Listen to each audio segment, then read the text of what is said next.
Happy Monday. Good morning, everybody. I'm finally doing my video. I was excited for this update. It's 2025.26.30. And I was eagerly waiting for this because there's a pretty large change that's rumored to have occurred on this update. However, I had a really frustrating experience for the first time with an update where it did not push to my car. I never got notified by Rivian Roamer. And if you don't have a Rivian Roamer account and you have an R1 or a Rivian, soon R2s as well, but go and get a Rivian Roamer account. It's free. You just log in and it watches your info and logs it all for you on the dashboard there at Rivian Roamer. And you can, when updates are available, it tells you when they first rolled out, and then there's a sort of bar, like a loading bar, and it will say what percentage of Rivians have gotten the update, have been released it, and what percentage have installed. And then kind of, the more it goes, the more you have an idea of when you might get your update, and it will then email you when you are due for the update. I never got the email this time, so I waited and I reset soft and hard on the Rivian, my R1, and I still wasn't getting anything. And then I waited and I checked Rivian Roamer again the next morning, and it had been about 10 days at this point since it was first released. I am a Connect Plus customer, so I'm supposed to be one of the earlier ones to get the update, and it wasn't there. I was supposed to have had the update. I was trying to make a video on it that should have benefited Rivian, and I didn't get it. So, okay, things happen. I'm not that upset about it. I reset it again, still didn't get it. So I called and said, hey, I haven't gotten the update. And they said, well, we released it to you. I suspect something happened on Rivian's end. Maybe they released it and it just didn't work. I don't know, but how could they have released it and Rivian Roamer didn't email me? They didn't know. Rivian Roamer didn't know I'd gotten it. My R1S didn't know. My app didn't say that it had gotten it. So I suspect something happened on Rivian's end and it didn't get released. I don't know. That was a bit of a frustration, but long story short, the big talking point of this update is the complete change to driver's assistance features. So I wasn't actually aware of this until this started circulating on this update. I guess there are two driver's assistance systems in the Rivian R1s, and at least Gen 2s. There's the Mobileye system, which is a sort of off-the-shelf camera driver's assistance system that other manufacturers can just buy and stick in their cars. Then there is Rivian's own native system that uses two cameras up here instead of the one like Mobileye does, and also interconnects to all the other cameras in the vehicle. So it's now monitoring a much broader space for its driver's assistance. I can say this was the thing I was most concerned about. The last update in driver's assistance, when I double tap it and engaged it on the freeway, I lost at least half, if not more, of my hands-free areas. So freeways that were hands-free previously were suddenly not, and that super frustrated me. But again, I assumed it was safety related. They've got my best interest at heart. There's a reason they did that. And I think it did have something to do with sort of transitioning to this system, because now with the actual Rivian native driver's assistance fully functioning, when I double tap and engage on the freeway, I've already had I'm not sure all of, but most of my hands-free areas have come back. So again, I've only had this for a few days, so I haven't had the opportunity to fully test, but that's what I've experienced so far. I'm very happy about that. I have seen that some people said they didn't get as good a lane keeping experience with the update versus what they had before. And I think that is going to improve. I had a great experience. It seemed if I didn't know it had been updated, other than the additional hands-free areas, I wouldn't have known in my experience so far. It might have been a little more gentle on the brakes when a vehicle in front of me was stopping. But again, I was aware of the update. I was looking for details that had changed. So it wasn't different enough that I would have noticed if I didn't know that there was an update.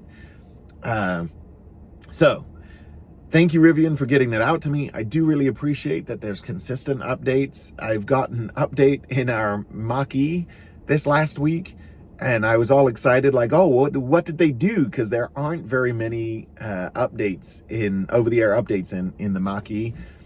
And it was to update the driver monitoring camera for basically a problem, a glitch it was having. Okay, 0 feature changes, 0 actual improvements to the vehicle that, as a driver, you would be aware of. So kind of a bummer. But again, just highlights how great Rivian is in getting those updates again and again and again. And it just, baby steps each month, it really adds up over your ownership experience of the vehicle being something which is very good and you're happy with, and you're happy to purchase it at that level. But then it just gets better and better and better and better. And that's awesome. I really love Rivian for that. So thank you guys. I know you guys work hard on that. I will say, before the end of this video, you gotta get texting. You've got to. I've given up, and I am gonna get a CarPlay screen in here because I'm so sick of not being able to text. And the CarPlay system also gives me the gate open close button, so I can press that button. I know I've got one on the steering wheel, but that's like a physical short distance thing. The one in CarPlay uses the signal on my phone, and at the bottom of our hill, because it's easement access road, there's about 8 houses on this road, I can press the button on CarPlay at the bottom of the hill way before I get to my driveway, and it's already fully open by the time I'm ready to pull in. So that's a pet peeve, but the texting is legitimately a safety issue. So I harp on that all the time, so I'm sorry if you're tired of hearing it, but maybe Rivian will listen to me this time. So the big update this time was the driver's assistance features. I appreciate that's a big update. Again, I don't know that I would have noticed if I didn't know it was updated, other than the additional hands-free areas. But it handled well. It's been good for a while now. And it continues to be good. I didn't experience any glitches or lane wandering or any unsafe behavior. So that's good. This is another great one. They improved the performance stability of apps on the center display. So some people have said, and I've noticed this as well, that slowly each month as more updates have occurred, the infotainment system in general has sort of slowed down. It's still superb. So when people complain about the screens and the controls and everything in an R1, just take that with a pinch of salt and know that it's still like leading. It is industry leading. I've heard people say that Tesla's got a slightly snappier response time. That may be true. I don't know. I don't have any experience with that personally, but it's very, very good. The Mustang Mach-E's infotainment is good, and it's speedy and satisfactory. This makes the Mach-E look slow, so it's really very good. Then there's a bunch of bug fixes, navigation and stability improved.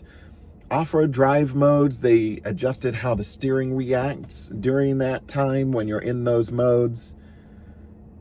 Although all-purpose snow and conserve drive modes remain unchanged. This is another good one, I think. It's been gross and humid here recently.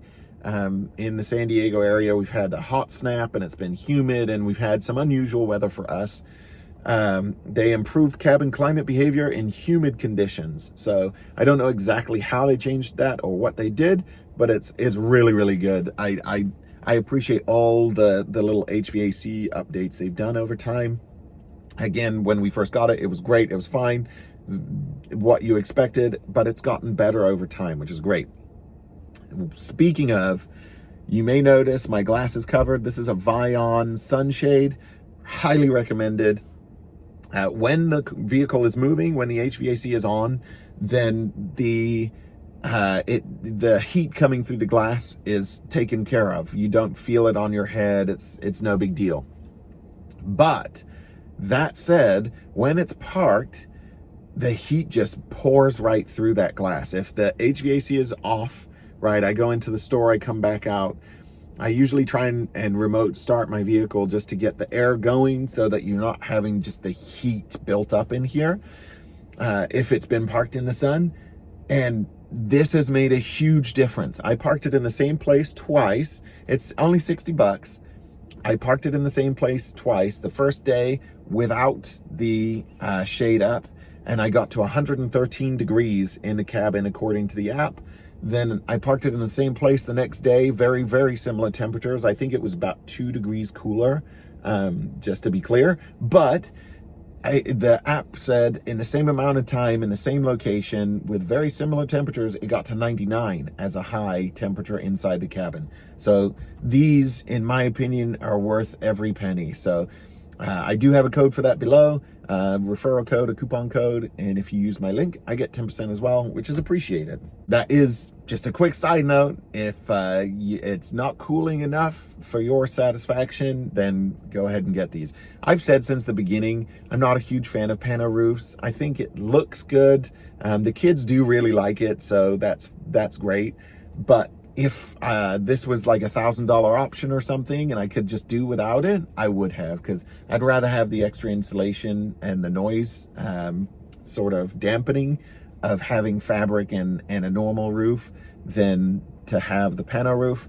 But again, the kids love it and it's not an option, so you can wish in one hand and cry in the other, see which one fills first. The last feature upgrade in this over-the-air update is that the seat cooling icon, I'll take you off here and show you. It's smarter and it knows when to put on the heated seat or the cooled seat.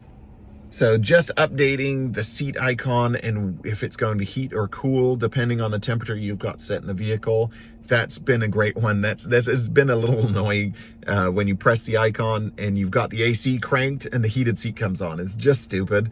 So they've updated that now. So when you press the seat icon, if you're cranking the AC, that should go straight to the cooled seat. If you're using the heat, it should go straight to the heated seat. So just a little change, but again, just one of those things, baby steps that the Rivian just keeps getting better and better and better. Love it. So shout out to the team at Rivian with the software. You guys are doing a great job. Get me texting, please.